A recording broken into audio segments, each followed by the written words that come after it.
and welcome to ShanghaiEye. I'm Wang Ying. Hello there, I'm He Jian. Saudi Arabia is stepping up its digital content ambitions. At the 2025 Shanghai International MCN Conference, Saudi delegates look to China's mature MCN ecosystem for inspiration, aiming to fuse tradition with technology and build a new model for cultural expression and global collaboration. Ye Qingzhuo brings us more. The ring lights were on, cameras were rolling, and phones were propped up in every direction. At the 2025 Shanghai International MCN Conference, a global gathering of digital advertising leaders, MCN agencies, and e-commerce platforms, the live stream zone buzzed with influencers, creators, and business leaders, all sharing the moment in real time. Here, I met a Russian vlogger who has called Shanghai home for 12 years, turning her life in China into content that connects cultures. I started doing vlogging after I came to China, and after I came to Shanghai, I realized there's so many things happening here. I have different topics. I do business, tech, I also do travel and culture. Shanghai's vibrant culture has attracted many foreign content creators. They enjoy being here. More importantly, they see real potential in building their influencer careers in China. They show what it's like to live and work in China, offering a fresh take on the country's culture in rapid transformation. It's very well developed. It's really nice to be part of the whole community here because I feel like it's really supportive, and it's definitely giving me more motivation and inspiration to do more things. The influencer culture in China is quite diverse. It also gives a lot of people different opportunities to maybe reach out to more audience. It's quite busy and diverse, I would say. In China, the MCN industry has grown rapidly over the past few years, fueled by booming platforms like Douyin, Bilibili, and Xiaohongshu. Today, MCNs play a key role in shaping influencer culture, driving e-commerce, and turning short-form content into a powerful business model. In early 2025, there was a wave as TikTok faced restrictions in the United States, and many American users who called themselves TikTok refugees flocked to Chinese lifestyle app Xiaohongshu. For a time, the platform saw a surge in international users, creating a cultural buzz. The spotlight of the conference wasn't just on China's booming content economy. It was also on how this model could connect with fast-rising markets like Saudi Arabia. A few Saudi guests drew my attention. In China, they are not stuck with the history. They try to re-innovate the story by having the new tools, the new technology for the new generation. They use the new technology to enhance the way of how they tell a story. The matchmaking is focusing on finding the common areas between Saudi creators and Chinese companies. On the cultural goods, we're looking at the experience of China producing the cultural products and how can we transfer it to Saudi as well. So we're looking for collaborations between cultural and creative organizations and institutions, but also between creators. But also I think there's a lot of chance for collaboration on content creation, new kinds of content, creator-based content. Saudi Arabia has a young, faster-growing market. 70% of its population is under 30, and e-commerce is set to hit over $69 billion by 2025. With events like the Esports Olympics, World Expo, and World Cup, there's a booming demand for digital content, immersive experiences, and cultural IP. Are they looking to build the Middle East version of China's MCN ecosystem?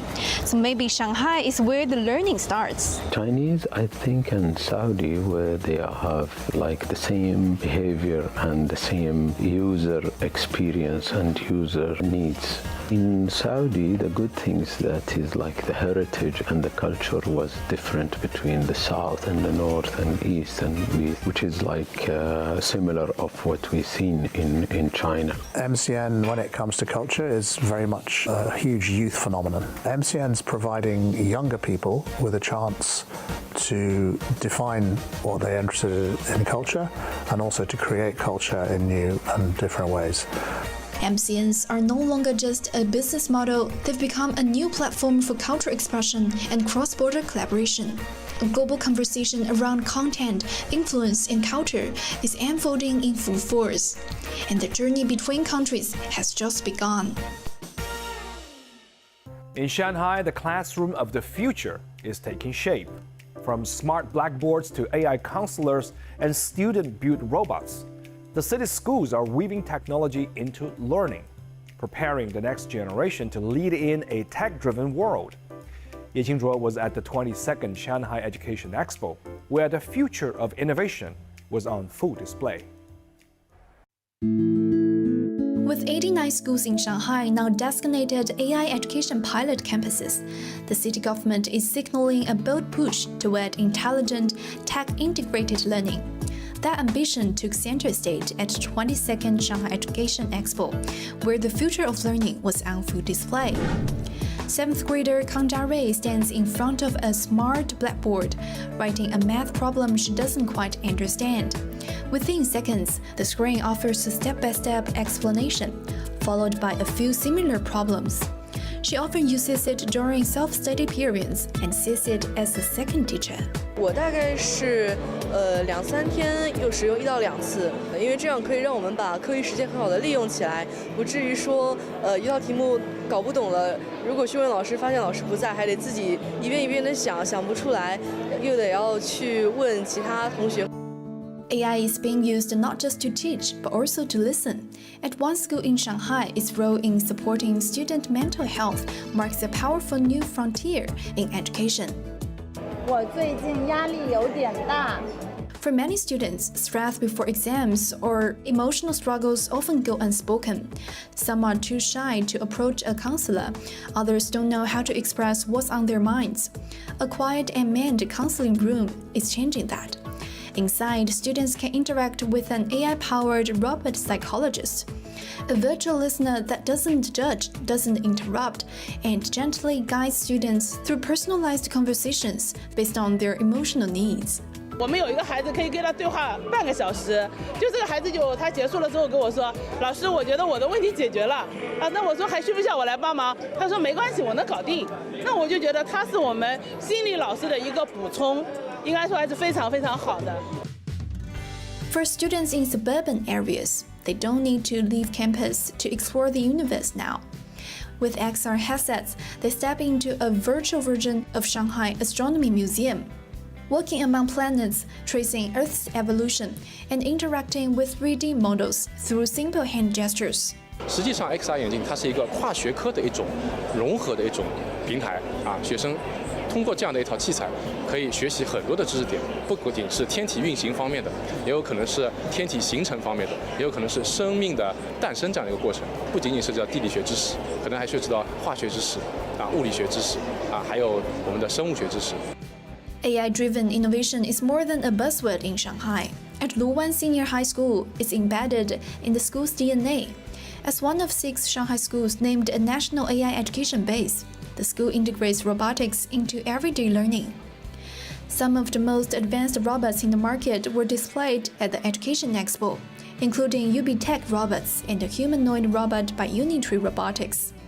But the real standout was student-made. 高中生的培养目标就是跟我们初中小学有点不一样，给他提供足够好的条件，包括大学的资源，让他能够触摸到顶尖的机器人技术。像我们最高端的一个学生自研机器人，这个机器人很小，其实就是18公分左右一个圆柱体。那么在这个小的东西里面，它要有机器视觉，要有那个激光雷达、键坐标系，所有老师都已经刮目相看了，他可能大1、大2都可以达到那个水平了。 Artificial intelligence will continue to be one of Shanghai's leading industries as its market scale surpassed 450 billion yuan in 2024. Through tools like intelligent blackboards, student-designed robots, and immersive XR experiences, Shanghai is nurturing a generation prepared to lead the future of technology and innovation on the global stage.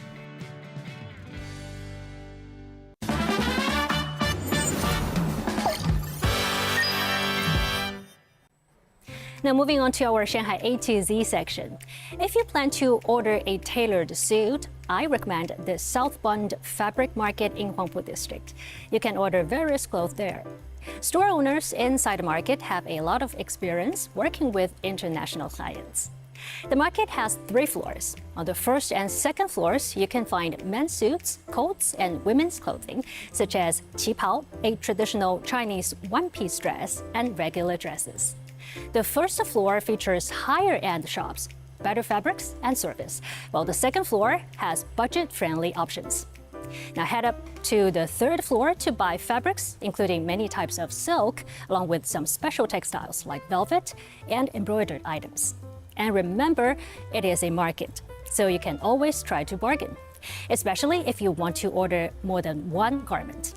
If it's a particularly pricey piece, always try get paid less, or ask for additional freebies, such as an extra tie, a scarf, or buy one, get the second one for half the price. Most stores also offer international shipping. So if you plan to go, be ready to spend at least a couple of hours. And if you can, bring a Chinese-speaking local to help you bargain. If you've got a question for us, you can find us on all the socials. We'd love to hear from you. You can find all our content online as well. And join us here on Dragon TV, Monday to Friday. Thank you so much for watching. See you next time.